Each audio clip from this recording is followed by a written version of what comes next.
We're gathered in the village of Carriganima, and this evening we would like to welcome back one of the people who has left the area for a long time. This man whom we'd like to welcome in particular is Dan Murphy. He was born luckily across towards Cahardoney, and he left Carriganima at some particular time. Dan, when did you leave Carriganima? 1950, believe it or not. 1950. Who was with you? A gentleman called Matty Fox. I don't know if he's still I don't know whether he's here tonight or not. And another chap called Pa Toomey, he's not here. But by God, we had a great time. We hit for Birmingham in England. Yes. And we had a smashing time there, believe it or not. A bit frightened, but we were all right. We got work and got going and enjoyed ourselves for a little while there. Why did you go? Poverty caused us to roam.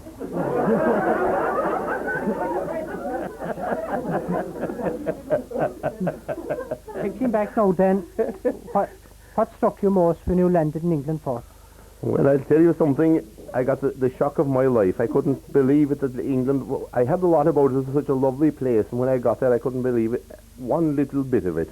I thought it was terrible. Yes. The first little... It was raining. We got in at a place called Snow Hill. Snow Hill, that's it. We got into Snow Hill, and it was raining. And you'd see an odd starling looking around, cocking his eye here and there, and he looked at us. He knew we were strangers, thinking bird. And our next big job was to start looking for lodgings. Yes.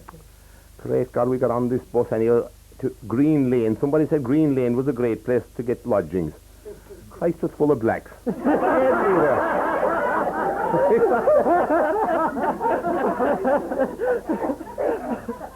Anyhow, I remember going up to this door and knocking on the door. We seen lodgings, very, very bad handwriting on this note, and we seen it in a board, and I went up to this, knocked on the door. Big ball of a black woman came out. She said, "What you want, man?" "Lodgings," I said. She said, "You what?" "Lodgings." "Come in, man," she said. "Come in, man." She must have had a graph, yeah? She had it. So, anyhow, I got inside the door anyhow, and I didn't like the look of the place at all. Not one little bit. I think Matty Fox was outside, and he peeping behind me. But anyhow, she went up the stairs, couple of steps to the stairs. This is true. She's gone up about 3 steps, she's waddling up in front of me. And anyhow, I took this almighty leap and out the door. And I haven't seen that black woman since. And I hope I never... Anyhow, we went a bit farther down the road and we got lodgings, very, very nice ones. And I can tell you a big lot about them a bit later on in this evening, you know, yes. If you come back to me again. Right. What about the first job then? Well, the first job then we got was in a place called Goster Green. All right, couldn't understand anybody talking, neither could they understand me. Yeah. Absolute chaos. We didn't know what... You what, Paddy, they used to keep saying. I talking my ear. Anyhow, after a while we got going, and things went quite well. Yes. And I remember that was July time, and Christmas came, and we came home. We were delighted. The first man I met when I arrived in Carriganima was Timmy McCarthy, Timmy the Smith, Lord him in his soul. In Carriganima when we got back, he was there, and by God, I was a bit here for a while before I went back again. I was a bit doubtful about it going back, but anyhow we went again, and things got better, and we're there since. Right. You took the music with you? Yes, I think. That's right. More organ was the thing we started with. We that's right. I forgot that bit of it. Yeah, of course, the music. We had many sessions before we left with a gentleman, and he's here tonight, believe it or not, Mr. Cornelius Buckley from Mushra. He was one of the best men. Many of the happy nights we spent in concert. Oh yes, Mr. Con Buckley. There is the gentleman, and he looks exactly the same today as he looked, how many years ago we say? 30 to 34 years ago. There is the gentleman, Mr. Con Buckley from Mushra, and there is his wife, just beside him, and his daughter, I'm sure you can see her, and her fiancé. And believe you me, that man could tell some tales about us, and we could tell some tales about him. Right? You talk about organ? Yes, that's where we started our music sessions with the Cron Buckleys, and then we took them out Horgan with us. That was about all we could afford at the time. And we done a lot of playing, and then we got involved with Kjoltas Kjoltorieren in England, Yes. and it carried on ever since, and it's been great, and Yeah. we're still at it. I believe you tamed down a small bit after being over for a while. A little bit, Yeah. and for a while, but I think age then stepped in, and it done a great, it contributed a big lot towards it as well. Well, somebody said there was a little lady helped in the process. Absolutely true. I know that's a girl from Kilcorny, and she's sitting right behind me here, my wife Kathleen. That's the girl. She went there then to Birmingham, but we had to break the ice in the first place because we were there first and we knew all about it. By the time she got there, she had no problems. And then from there, carrying on, Yes. after a number of years, having made our fortunes,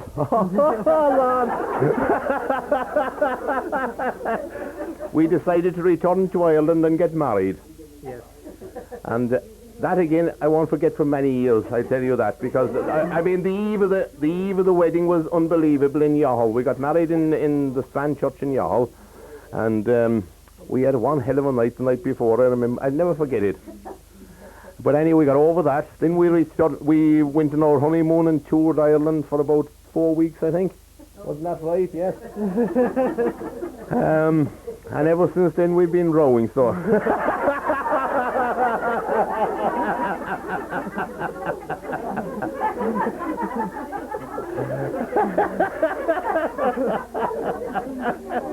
And then He mustn't have been rowing all the time because because here this is the next thing that happened. Here she is, Patricia Murphy. Look at her hand up to her eye. She's stung there by a bit, but she's all right.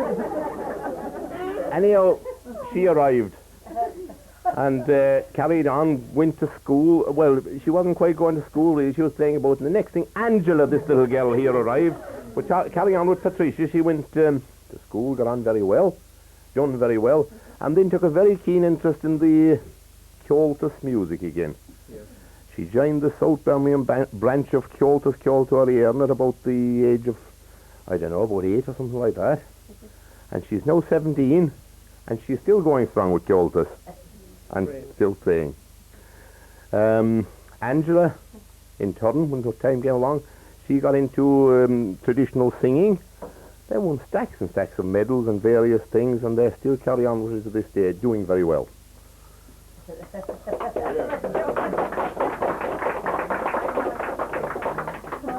How about give us an example of the music? Yes, we'll do that now, definitely, yes.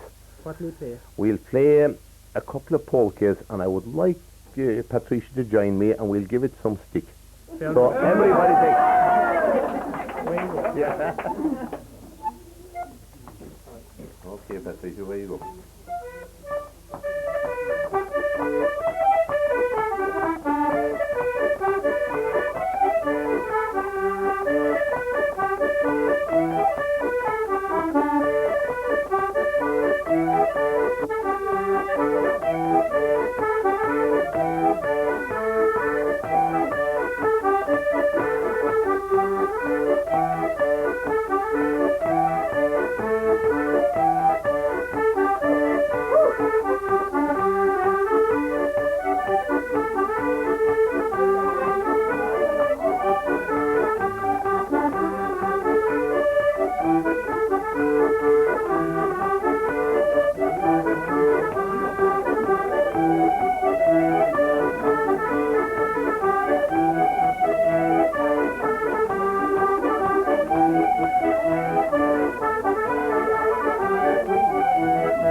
old clattering.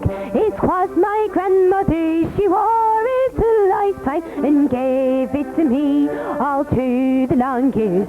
She wore it so proudly, it was made where the clatter rolls down to the sea. What tales they could tell of trials and of hardships and of bright happy days when the whole world could sing away with the sorrows. You bring love tomorrow till everyone loves it, the owl clattering.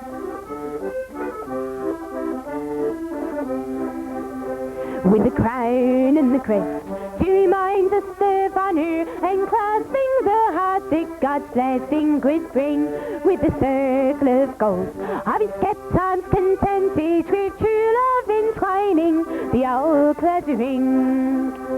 As she knelt up her prayers and thought of the dear ones, her soft gentle smile, it's a charming king, no king on his throne could be half so happy as I am when wearing me owl clattering.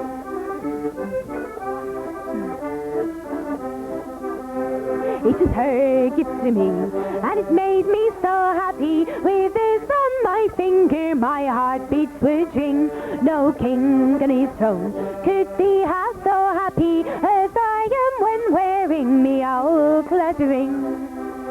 When the angels above call me up to heaven, in the heart of the clatter their voices would ring. Sing away with the sorrows, you bring love tomorrow till everyone loves it, the owl clattering. Everyone loves it, the owl clattering.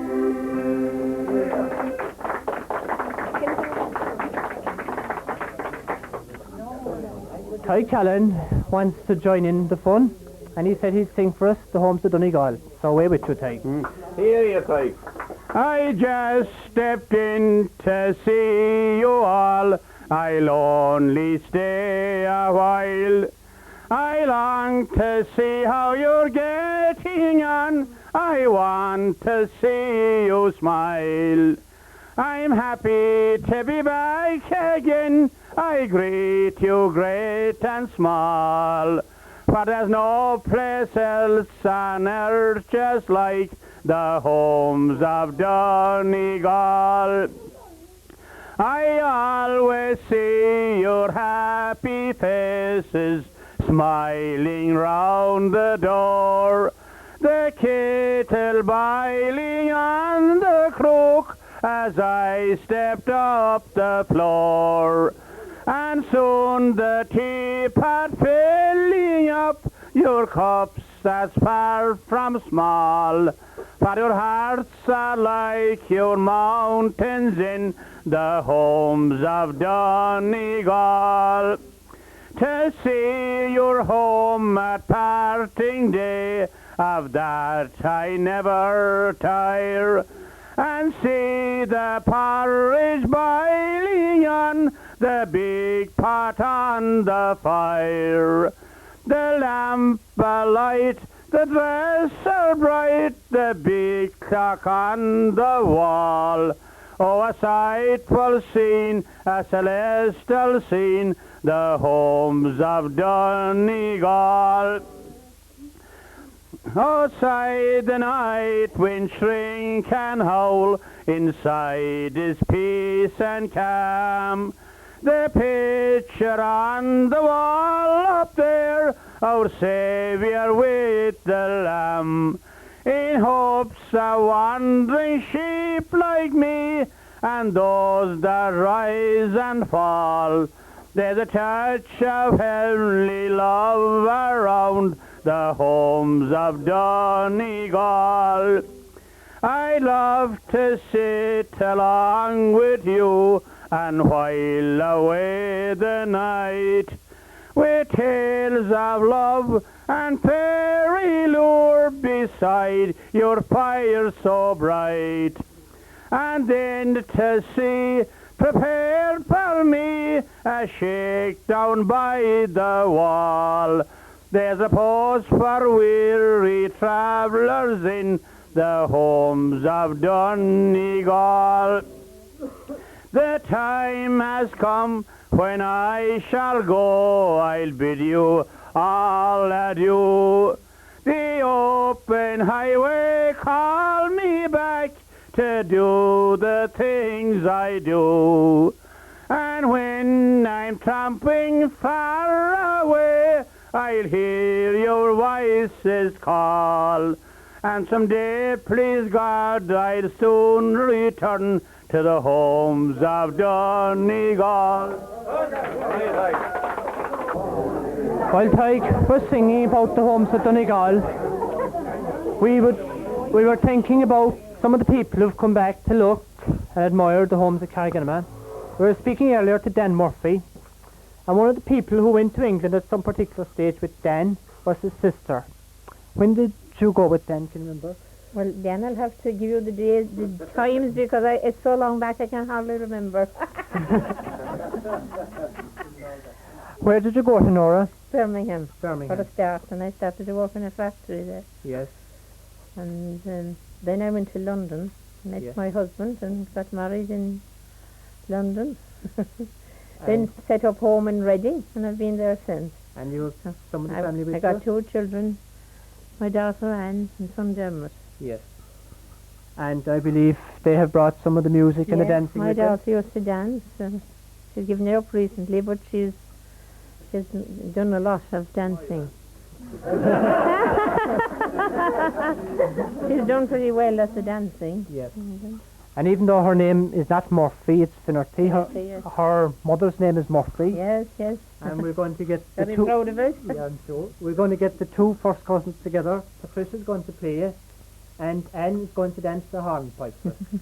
Hold up.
We now have a husband and wife team coming on the scene. One of them is going to sing a song about one day at a time, and the other, the husband, Liam, is going to sing The Garden Where the Praties Grow. So we have Liam and Joan Roach.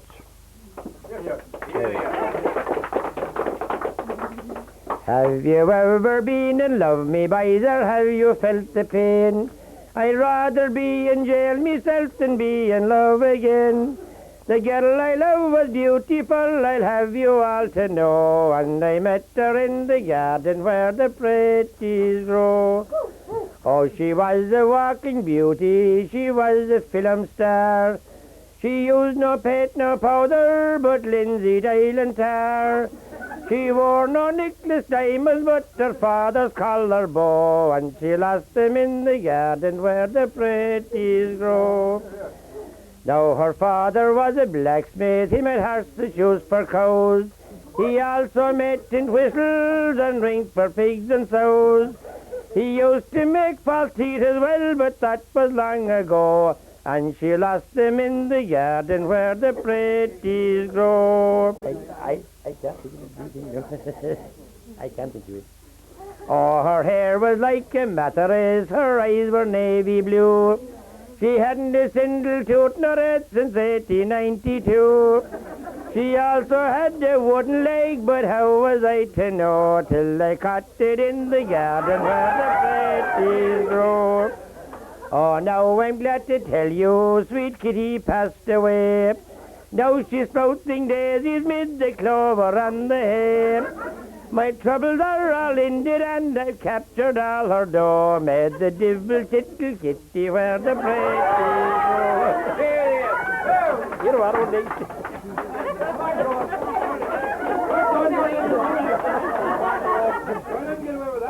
come on. John, you look at it from now. I will do it. I'm only human, I'm just a woman. Lord, help me to be what I should be and all that I am. Show me the stairway that I have to climb. Lord, for my sake, teach me to take one day at a time. One day at a time, sweet Jesus, that's all I'm asking from you. Give me the strength to do every day what I have to do. Yesterday's gone, sweet Jesus, and tomorrow may never be mine. Lord, for my sake, teach me to take one day at a time. Do you remember when we walked among men? Well, Jesus, you know, if you're looking below, it's worse now than then. Pushing and shoving and crowding my mind. Lord, for my sake, teach me to take one day at a time. One day at a time, sweet Jesus, that's all I'm asking from you. Give me the strength to do every day what I have to do. Yesterday's gone, sweet Jesus, and tomorrow may never be mine. Lord, for my sake, teach me to take one day at a time.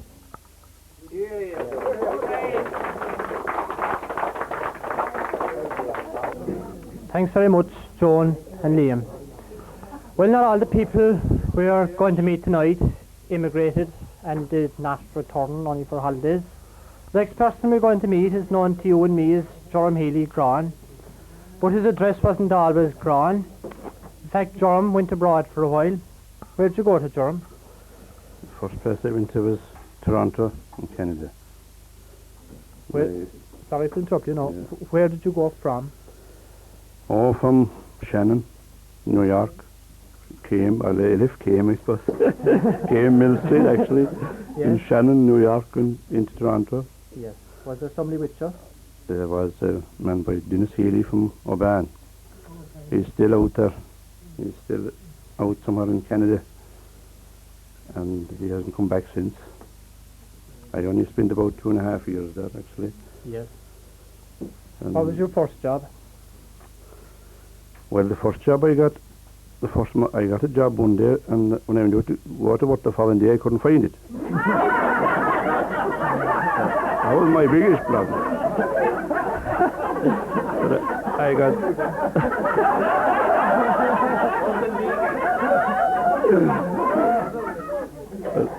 I got smarter after that, and I took good stock. The next job I got to make sure that I knew where it was anyway, and that I had the right address. But the first job I got was making glue. That was a sticky one. It was a sticky one, and I'm very sure if the people that's going around licking the envelopes, if they see what glue is made out of, they wouldn't be in such a hurry licking it.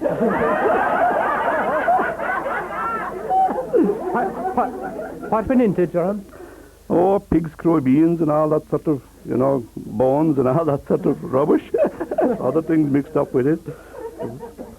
Just so long ago, I know I really forget, but that was one particular thing that took my eye, was the pig's crow beans and all that sort of stuff, and pig cattle's legs and ground up bones and that sort of thing. How long did you stick that job? I only stuck that for about a couple of months, and I moved. I moved away up north Ontario then, and I worked in the uranium mines there for the rest of the time, for the most of the rest of the 2.5 years while I was there. Were you overground or underground? Yeah. Underground, we were about 4,000 feet underground, and 3 of that was water. Yeah. 1,000 of rock and 3 of water. Yeah.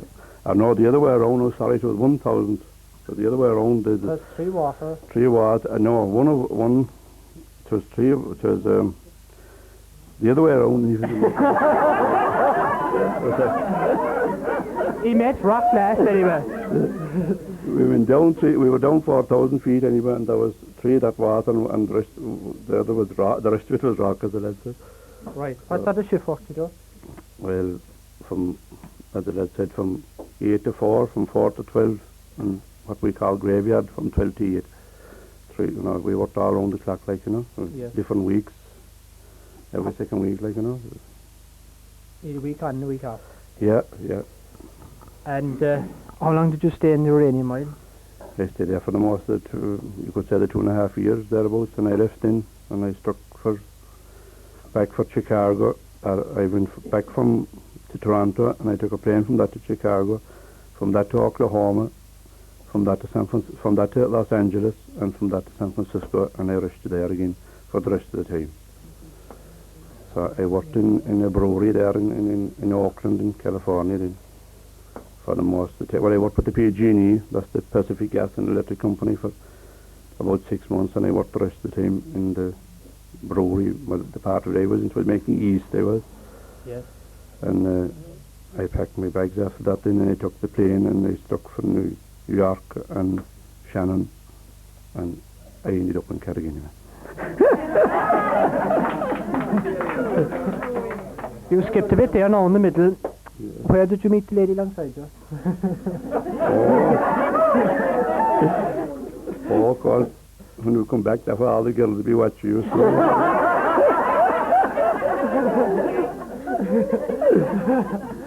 I met her dancing with Cron, so. Yeah, it was not in America, so. No, it wasn't. No. No, it was here in Ireland, here in Cron. And you're in Cron since? I'm in Cron since.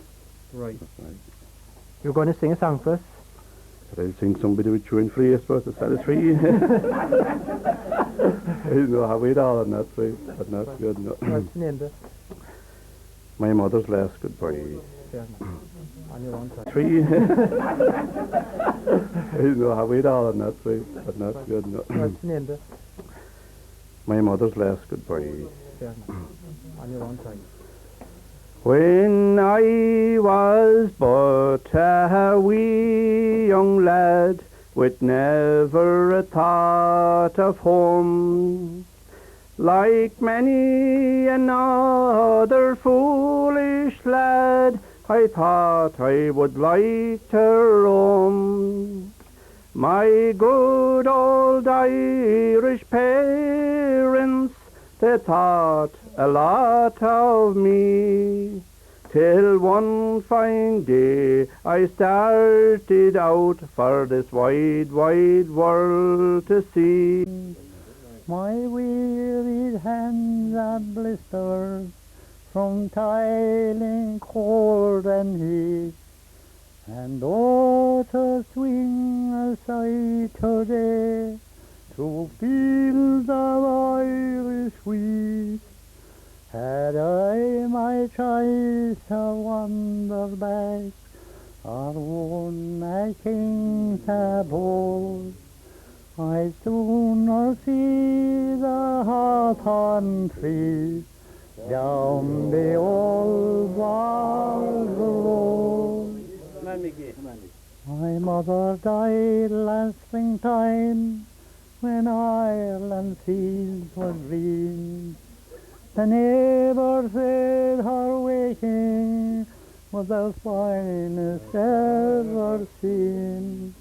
There were snowdrops and primroses piled up beside her bed, and Carrigan's church was crowded as the funeral mass was read.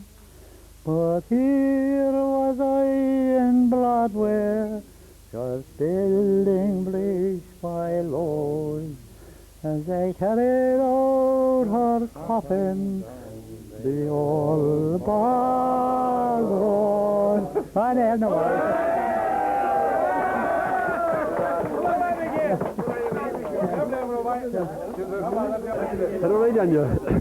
I'm a young married man and I'm tired of my life. Sure, 'tis lately I get wed to a sickly wife. She does nothing all day, only sit down and cry. And I'm wishing to God that she might die.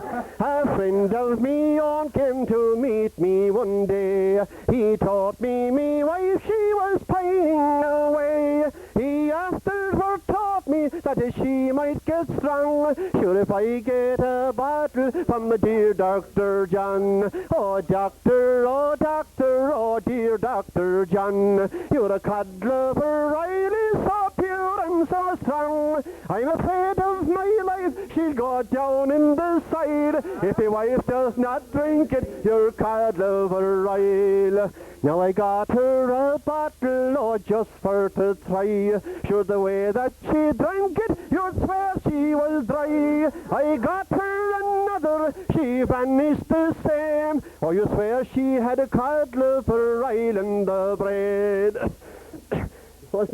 My house, it is like a big shop. Sure, it's covered all over from bottle to top. And early in the morning, when the kettle do boil, oh, you swear it was singing, you're a cod liver Ryle. Oh, doctor, oh, dear Dr. John, your cod liver Ryle is so pure and so strong. I'm afraid of my life, she'll go down in the soil. If your wife does not drink it, you're cod liver Ryle. There are a lot of people wanting to sing, and there are a lot more people wanting to dance. But before they begin, we have to find out two things from Dan Murphy. One of them is about the day or the night he spent dazzling, and the other thing is about the dances he went to here in the locality. What about the dazzling? Oh my God, I'm glad you mentioned that. Goodness gracious me, I'd forgotten all about that really. Anyway, I must tell you this, it's great. Many years ago, I can't remember how long back, but it must be over 30 of them. We were all in the village of Carriganima one Sunday morning after Mass, and they said, we're a bit light in the pocket as well, we all were at that time, no money, great way of making money, Coachford rabbits. Here's, I cocked my ears, and we got a team together. Liam Roach over there, Paddy Murphy, my brother here, and another Paddy Roach, who isn't here tonight, and Jamesy Roach. And we got in a van, Stephen Roach's van, right enough, and we set off for Coachford with our Dazzler and our dog. What was the name of the dog? Fly was the name of the Fly was the name of the dog. But anyway, we get into Coachford, just above Coachford in these fields, and God almighty, there was rabbits everywhere. Were they big or small ones? They looked very nice anyhow. We got cracking and started off in 2 seconds. Fly up, rabbit. And where did the rabbit go? Dan, knife, 2 legs together, that was grand in one hand. Another thing, fly up again, another rabbit. Another one, grand again, leg into the other, up and Dan's shoulder. James Dan started running anyhow. I was nearly as good as Fly to start with.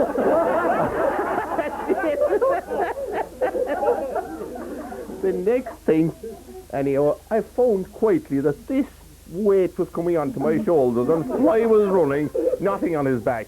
And me going like the clappers, I said, my God, no, I got to do something about this. So, over this big ditch anyhow, 2 rabbits, drop them off, down into the ditch. Keep going, couldn't stick the pressure. Liam Roach, who is just over there beside me, and he laughing at me. He just laughing at me. Anyhow, joking aside, we carried on, and we went up this boreen, and it got wild, a bit stormy, and Liam said, that's just exactly what we want for this rabbit hunting. Grand, in this field anyhow, rabbits everywhere again, fly going. As a matter of fact, he nearly caught 2 of them at once. The next thing we saw anyhow was this light over at the far end of the field. Glory be to God. Our dazzling stopped very, very quickly. Shone the light over. There was this man with a double-barrel shotgun. And he's standing. Christ, Fly was the last one out of the field, I tell you that. Fly was last. Down to the van. Into the van down at Coachford, and I hit for Carriganima. And God knows, I think it was about 30 rabbits we had. Sold them to, was it Dick Carew, I think was the man in Mill Street. He used to buy them. So, by God, we made a fine lot. We made a I think it was 1 and 6 the time they were, wasn't it? Why is that? They got the best bargain they ever had, and that was one of our dazzling sessions. Many more, but we can't tell any more about them tonight because God knows they could go on forever. Dick Carew, he used to buy all hens and stuff like that. He was from but he was one of the best. He was the best buyer that we could find anyhow. Matty Toomey, the watermaster, used to buy some as well, but we went for Dick Carew because less culling.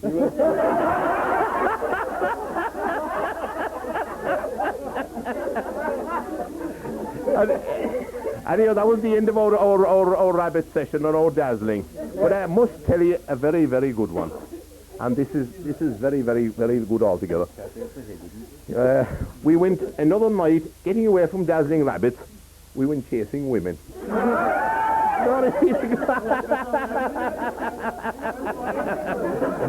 Not as bad as that, but we went to a raffle at the bottom of Coombe.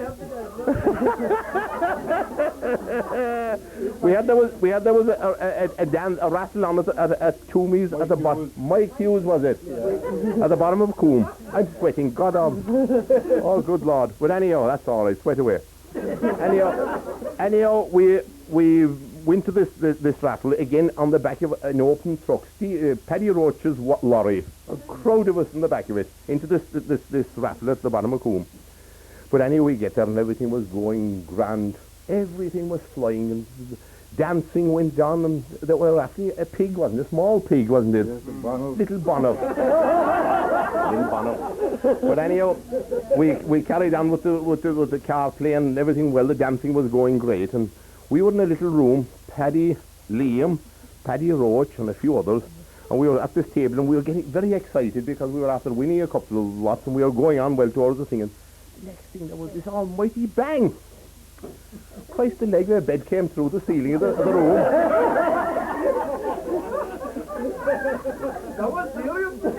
The leg of a bed. And the next, that was fine anyhow. The leg of the bed came out. The next thing, there was this almighty rattle again, and down comes a woman's leg straight through the ceiling. Glory be to God, this leg was coming down on the rolls. So anyhow, we decided that wasn't a very safe place to be at all. So we shot round anyhow up the stairs, and my God, we didn't realise at the time, but there was more people upstairs than downstairs inside of my viewers. And you know yourself what was going on.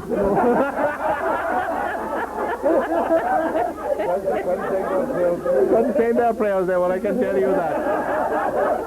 Anyhow, the pig was won and everything was over. And the dancing carried on. And the next, that's a good idea. And the next thing, the next thing was that we couldn't, Roaches were going to a fair in Kinmare, and they just, Paddy Roach was, and we couldn't get the dancing to finish. So, Dennis Kaler, who is married to Joan Lucy, who was Teddy Lucy's sister, and James Roach had planned, which I wasn't aware of, they had planned to start an awful row.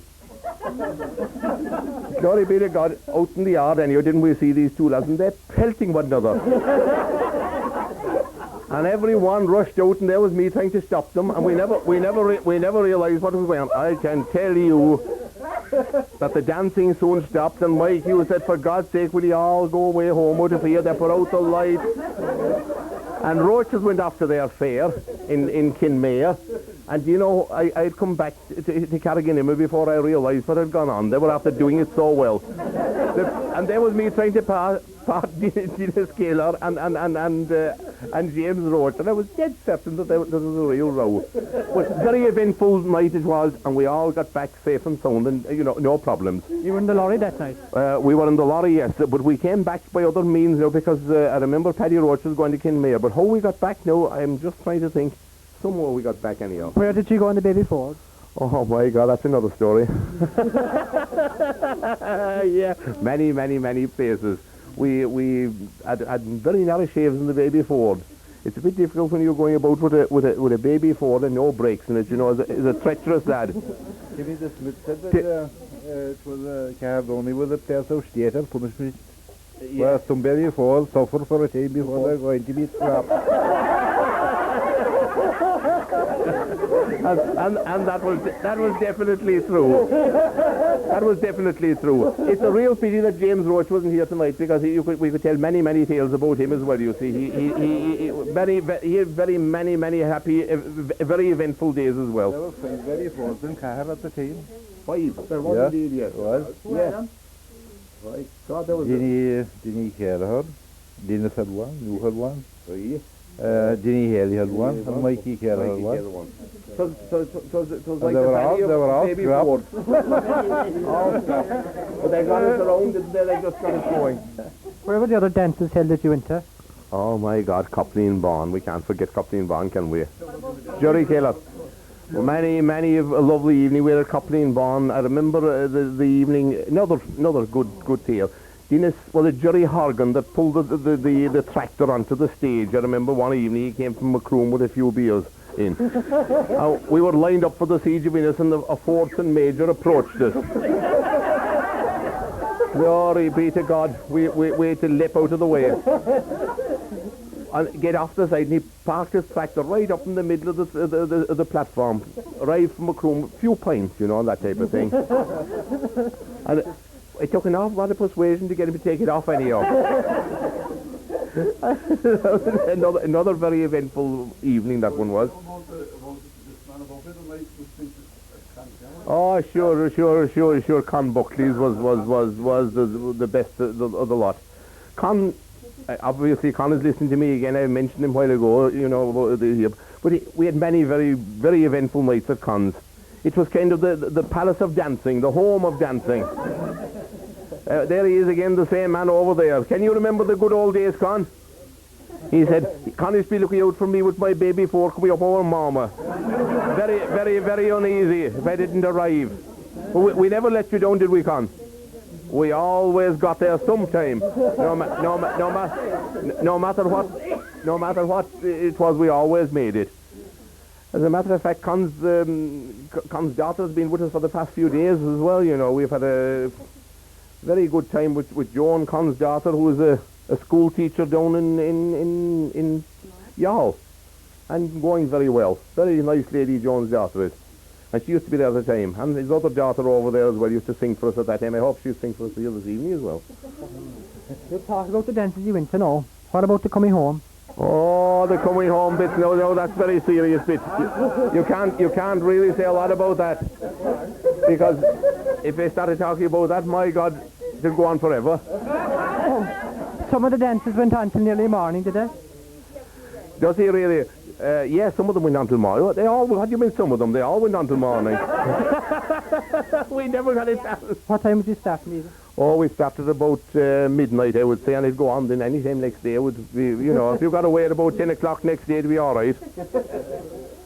Isn't that right, Liam?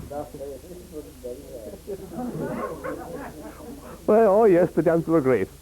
What about putting in one of the dances now? Putting in one of the dances, let's think. We put it.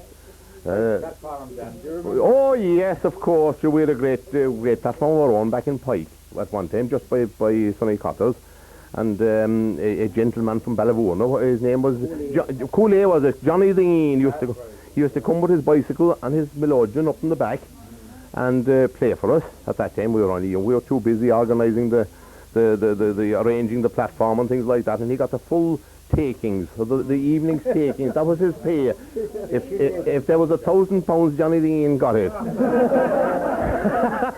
But there was never £1,000. He got all the gate, as we call it, and there was a gate as well going up into Sonny Cotter's field, and there was a gate going into the thing as well. Yeah. It wasn't actually in the road, it was in the field, though. Yeah, in the field. Oh my God, yes, inside in the field, yeah, and a very, very, very bad platform it was as well. It was all kind of rough, but anything at all to draw people around, you know, because we were young and we used to draw the ladies around the area and enjoy ourselves there, you see. You know what I mean? You know what I mean? You're telling us. A dance. Oh, a bandstand, that's right, yeah. We used to have a pony and car. Who used to bring the pony and car, I think, and we used to set it up. Pull it in. A mobile stand for the pony, a donkey car. Danjo Buckley, you would bring the pebble pony and the car. That's right, yes. Danjo Buckley, that's right. That's right, yeah. That's missing, yeah. That's right. And the pony be taken off the car and to be propped up there for Johnny. And when the answer's over, back in the pony again and away you go home. And yeah, there's one thing we mustn't forget before we finish. This gentleman here, I've suddenly realised that I knew his uncle very, very, very well. Dennis Reardon. As a matter of fact, I could tell a lot of tales about Dennis as well, because we went to England, talking a while ago about going to England. We went to England together once upon a day, and we stayed in the same lodgings. And very good lodgings they were as well. And we really enjoyed it. But Dennis was a smashing chap. I was delighted to hear that he's married in London. And I've now got his phone number, and I will certainly ring him when I get back to England. Right. Thank you.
Mates of Johanna, how anxious for sporting, a word of advice I will give unto you. Go see to Bantier to the Atlantic sporting, and hand in your name to the club committee. But do not commence any sketch of your programme till the carriage you see coming over the hill, flying through the valleys and glens of Kilcorny, your Musgrave sportsman of old Teddy Quill. For rambling, for roving, for football or sporting, or drinking black porter as fast as you'd fill. In all your days roving, you'll find him so jovial as the Musgrave sportsman of old Teddy Quill. At the great hurling match between Cork and Tipperary, 'twas played in the park near the banks of the Lee. Our own darling boys were afraid of being beaten, so the sinful Balti hurled the ball right and left in their faces, just showing the Tipperary boys' hurling and skill. If they touched on his line, so he swore he would brand him, and the papers were full with the praise of Ted Quill. For rambling, for roving, for football or sporting, drinking black porter as fast as you'd fill. In all your days roving, you'll find them so jovial as the Musgrave sportsman of old Teddy Quill. At the Cork exhibition there was a fair lady whose fortune exceeded $1,000,000 or more. But a bad constitution had ruined her completely. Medical treatment has failed her and more. Oh, but Mamma says she, sure I know what will heal me and cure. This is starting to kill. Give over your doctors, your medical treatment. I'd rather one squeeze out of Balti 12. For for rambling, for roving, for football or sporting, drinking black porter as fast as you fill. In all your days roving, you'll find him so jovial as the mulberry sportsman of old Eddie's Quill. Here,